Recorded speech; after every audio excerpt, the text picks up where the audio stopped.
ಕರ್ನಾಟಕ ಸರ್ಕಾರ ಪರಿಶಿಷ್ಟ ಜಾತಿಯಲ್ಲಿ ಮೀಸಲಾತಿ ವರ್ಗೀಕರಣ ಮಾಡಿರುವ ಆದೇಶವನ್ನು ಪುನರ್ ಪರಿಶೀಲಿಸುವಂತೆ ಕರ್ನಾಟಕ ರಾಜ್ಯ ಬಂಜಾರ ಯುವಕರ ಸಂಘ ಮತ್ತು ವಿದ್ಯಾರ್ಥಿ ಸಂಘ ಒತ್ತಾಯಿಸಿದೆ. ಈ ಮೀಸಲಾತಿಯಲ್ಲಿ ರಾಜ್ಯ ಸರ್ಕಾರ ಸುಪ್ರೀಂ ಕೋರ್ಟ್ನ ಮಾನದಂಡಗಳನ್ನು ತಳ್ಳಿ ಹಾಕಿದೆ. ಇದರಿಂದ ಅಲೆಮಾರಿ, ಕೊರಚ, ಲಂಬಾಣಿ, ಬೋವಿ, ಕೊರಮ, ಅಲೆಮಾರಿ ಬುಡಕಟ್ಟುಗಳಿಗೆ ತೊಂದರೆಯಾಗಿದೆ ಎಂದು ಆರೋಪಿಸಿದ್ದಾರೆ.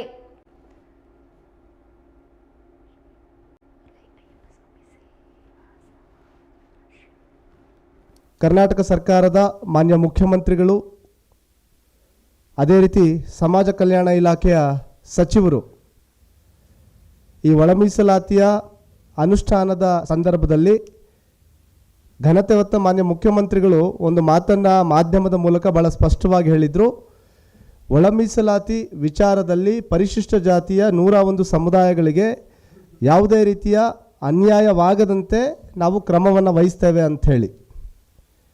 ಅದೇ ರೀತಿ ಸಮಾಜ ಕಲ್ಯಾಣ ಇಲಾಖೆಯ ಸಚಿವರಾಗಿರ್ತಕ್ಕಂತಹ ಡಾಕ್ಟರ್ ಎಚ್ ಸಿ ಮಹಾದೇವಪ್ಪನವರು ಕೂಡ ಅದೇ ಮಾತನ್ನು ಹೇಳಿದರು.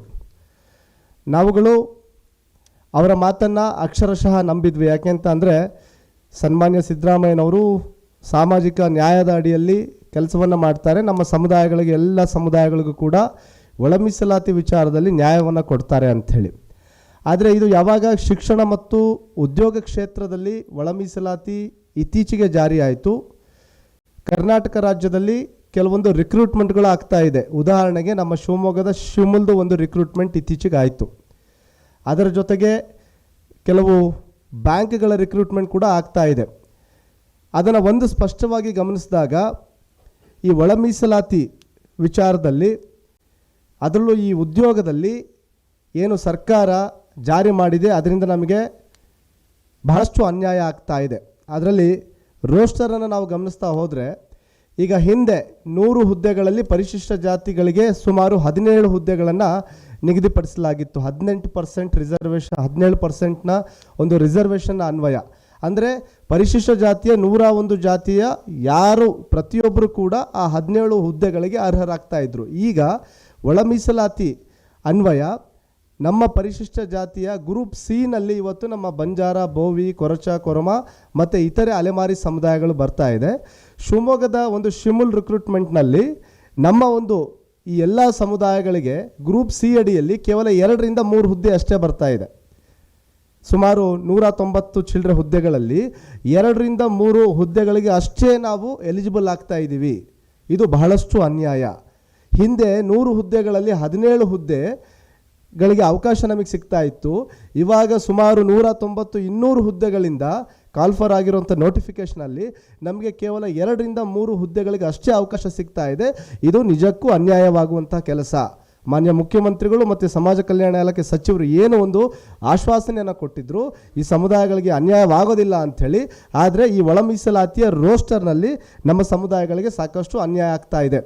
ಇದಕ್ಕೂ ಮುನ್ನ ಸುಪ್ರೀಂ ಕೋರ್ಟ್ ಒಂದು ಗೈಡ್ಲೈನ್ಸನ್ನು ಕೊಟ್ಟಿದೆ. ಎಂಪಿರಿಕಲ್ ಡಾಟಾ, ವೈಜ್ಞಾನಿಕ ದತ್ತಾಂಶವನ್ನು ತೆಗೆದುಕೊಂಡು ತಾವು ಒಳ ಮೀಸಲಾತಿ ನಿಗದಿಯನ್ನು ಮಾಡಿ ಅಂಥೇಳಿ. ಆದರೆ ಏನು ಈ ಹಿಂದೆ ಏನು ರಾಜ್ಯದಲ್ಲಿ ಗಣತಿ ಆಯಿತು, ನಮ್ಮ ಜಾತಿ ಗಣತಿ ಆಯಿತು, ಅದರಲ್ಲಿ ನಮ್ಮ ಸಮುದಾಯದ ಜನಸಂಖ್ಯೆ ಕೇವಲ 11 ಲಕ್ಷ ಚಿಲ್ಲರೆಯನ್ನು ತೋರಿಸಿದ್ದಾರೆ. ನಿಜವಾಗಿಯೂ ಬಂಜಾರರ ಜನಸಂಖ್ಯೆ ಸುಮಾರು 25-30 ಲಕ್ಷಕ್ಕೂ ಅಧಿಕ ಈ ಕರ್ನಾಟಕ ರಾಜ್ಯದಲ್ಲಿದೆ. ಆ ಒಂದು ಗಣತಿಯ ಸಂದರ್ಭದಲ್ಲಿ ನಮ್ಮ ವಲಸಿಗರನ್ನು ಕೈ ಬಿಡಲಾಗಿದೆ. ಈ ರೀತಿಯ ಸಾಕಷ್ಟು ಗೊಂದಲಗಳು ಆಗಿದೆ. ಆದರೆ ಅದನ್ನು ಸರ್ಕಾರ ಗಮನ ಹರಿಸುವ ಯಾವುದೇ ರೀತಿಯ ಕೆಲಸವನ್ನು ಮಾಡದೆ ಏನು ತರಾತುರಿಯಲ್ಲಿ ಇವತ್ತು ಒಳ ಮೀಸಲಾತಿಯನ್ನು ಉದ್ಯೋಗದಲ್ಲಿ, ಶಿಕ್ಷಣದಲ್ಲಿ ಜಾರಿ ಮಾಡಲಿಕ್ಕೆ ಹೊರಟಿರೋದನ್ನು ನಾವು ಖಂಡಿತವಾಗಿಯೂ ಇದನ್ನು ವಿರೋಧಿಸ್ತೇವೆ. ಅದರಲ್ಲೂ ಏನು ಈ ರೋಸ್ಟರ್ ಇದೆ, ಈ ರೋಸ್ಟರ್ನಲ್ಲಿ ಈ ಸಮುದಾಯಕ್ಕೆ ಬಹಳಷ್ಟು ಅನ್ಯಾಯ ಆಗ್ತಾ ಇದೆ. ಹಾಗಾಗಿ ಈ ಒಂದು ವಿಚಾರದಲ್ಲಿ ನಾವು ಸರ್ಕಾರಕ್ಕೆ ಒಂದು ಮನವಿಯನ್ನು ಮಾಡ್ತಾ ಇದ್ದೇವೆ.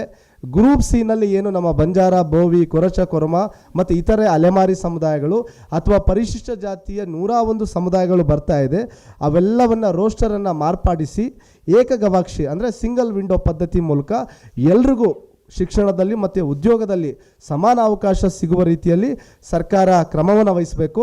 ಮತ್ತು ಈಗ ಭಾಳಷ್ಟು ಗೊಂದಲ ಏನಾಗಿದೆ ಅಂತಂದರೆ ಈ ಅಲೆಮಾರಿ ಸಮುದಾಯಗಳದು. ಬಹುಶಃ ಅಲೆಮಾರಿ ಸಮುದಾಯಗಳು ಸಾಕಷ್ಟು ಅವಕಾಶಗಳಿಂದ ವಂಚಿತರಾಗಿದೆ. ಅವರಿಗೆ 1% ಮೀಸಲಾತಿಯನ್ನು ಕೊಡಬೇಕು ಎನ್ನುವಂಥದ್ದು ನಮ್ಮ ಒಂದು ಆಗ್ರಹ ಕೂಡ. ಹಾಗಾಗಿ ಸರ್ಕಾರ ಏನು ಇವತ್ತು ಅಲೆಮಾರಿಗಳನ್ನು ಗ್ರೂಪ್ ಸಿ ನಮ್ಮಗಳ ಜೊತೆ ಸೇರಿಸಿದ್ದಾರೆ. ಅವ್ರಿಗೂ ಕೂಡ ಪ್ರತ್ಯೇಕವಾಗಿಸಿ ಅವ್ರಿಗೂ ಕೂಡ 1% ಮೀಸಲಾತಿಯನ್ನು ಕೊಡಲಿ. ಅದಕ್ಕೆ ನಮ್ಮ ಯಾವುದೇ ರೀತಿಯ ನಾವು ಅದಕ್ಕೆ ಯಾವುದೇ ರೀತಿಯ ವಿರೋಧವನ್ನು ವ್ಯಕ್ತಪಡಿಸೋದಿಲ್ಲ.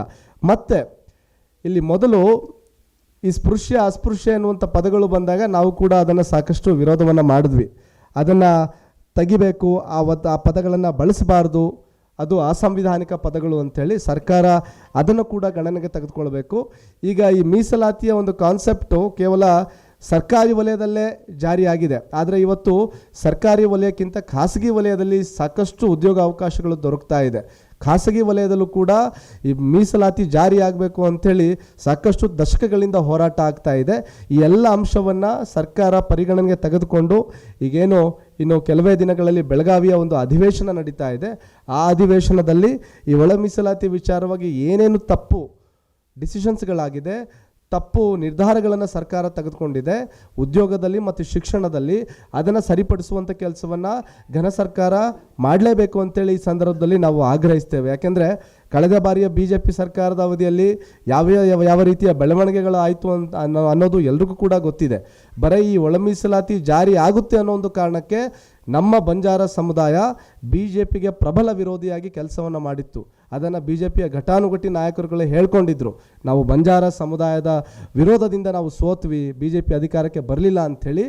ಆ ಒಂದು ಗತಿ ಈಗಿನ ಕಾಂಗ್ರೆಸ್ ಸರ್ಕಾರಕ್ಕೆ ಆಗಬಾರ್ದು. ನಾವು ಕೂಡ ಕಾಂಗ್ರೆಸ್ ಸರ್ಕಾರ ಬರಲಿಕ್ಕೆ ಕೆಲಸವನ್ನು ಮಾಡಿದ್ದೇವೆ, ಕಾಂಗ್ರೆಸ್ ಪಕ್ಷದಲ್ಲಿದ್ದೇವೆ. ಆದರೆ ಇವತ್ತು ನಮ್ಮ ಸಮುದಾಯಗಳಿಗೆ ಅನ್ಯಾಯವಾಗ್ತಾ ಇದ್ರೂ ಕೂಡ ನಾವು ಅದನ್ನು ಸಮರ್ಥನೆ ಮಾಡಿಕೊಳ್ಳುವಂಥದ್ದು ಸಮಾಜಕ್ಕೆ ಮಾಡುವಂತಹ ದ್ರೋಹ ಆಗುತ್ತೆ. ಹಾಗಾಗಿ ಈ ನಿಟ್ಟಿನಲ್ಲಿ ಮಾನ್ಯ ಮುಖ್ಯಮಂತ್ರಿಗಳು, ಸಮಾಜ ಕಲ್ಯಾಣ ಇಲಾಖೆ ಸಚಿವರು ಏನು ಈ ಶಿಕ್ಷಣ ಮತ್ತು ಉದ್ಯೋಗದಲ್ಲಿ, ಅದರಲ್ಲೂ ವಿಶೇಷವಾಗಿ ಉದ್ಯೋಗದಲ್ಲಿ ಈಗೇನು ರಿಕ್ರೂಟ್ಮೆಂಟ್ಗಳಾಗ್ತಾ ಇದೆ, ಈಗೇನು ನೋಟಿಫಿಕೇಷನ್ಗಳಾಗ್ತಾ ಇದೆ, ಅದರಲ್ಲಿ ನಮ್ಮ ಸಮುದಾಯಗಳಿಗೆ ಸಾಕಷ್ಟು ಅನ್ಯಾಯ ಆಗ್ತಾ ಇದೆ. ಪರಿಶಿಷ್ಟ ಜಾತಿಯ ಯಾವುದೇ ಸಮುದಾಯಗಳಿಗೆ ಅನ್ಯಾಯ ಆಗಬಾರ್ದು. ಎಡ ಸಮುದಾಯ ಆಗಿರಲಿ, ಬಲ ಸಮುದಾಯ ಆಗಿರಲಿ, ಅಥವಾ ನಮ್ಮ ಬಂಜಾರ, ಬೋವಿ, ಕೊರಚ, ಕೊರ್ಮ, ಅದರಲ್ಲೂ ವಿಶೇಷವಾಗಿ ಅಲೆಮಾರಿ ಸಮುದಾಯಗಳಾಗಿರಲಿ, ಎಲ್ರಿಗೂ ಕೂಡ ಅವಕಾಶಗಳು, ಪ್ರಾತಿನಿಧ್ಯಗಳು ಕೊಡಲೇಬೇಕು. ಇವತ್ತು ಸುಪ್ರೀಂ ಕೋರ್ಟ್ 50% ಸೀಲಿಂಗ್ ಲಿಮಿಟನ್ನು ಇಟ್ಟಿದೆ ರಿಸರ್ವೇಷನಲ್ಲಿ. ತಮಿಳುನಾಡಲ್ಲಿ 69-70% ದಾಟಿದೆ. ಮಾರ್ಪಾಡುಗಳು ಮಾಡಬಹುದು, ಅವಕಾಶ ಇದೆ. ಅದೇ ರೀತಿ ರಾಜ್ಯ ಸರ್ಕಾರ ಕೂಡ ಮಾಡಬಹುದು. ಇವತ್ತು ಅತಿ ಹೆಚ್ಚು ಜನಸಂಖ್ಯೆ ಇರತಕ್ಕಂಥದ್ದು ನಮ್ಮ ಪರಿಶಿಷ್ಟ ಜಾತಿ, ಪರಿಶಿಷ್ಟ ಪಂಗಡದವರು ಇಡೀ ರಾಜ್ಯದಲ್ಲಿ. ಆದರೆ ಮೀಸಲಾತಿಯ ನೀತಿಯನ್ನು ನೋಡಿದಂಥ ಸಂದರ್ಭದಲ್ಲಿ ನಿಜಕ್ಕೂ ಅದು ನಮಗೆ ಅನ್ಯಾಯವಾಗುವಂಥ ಕೆಲಸ ಆಗ್ತಾ ಇದೆ.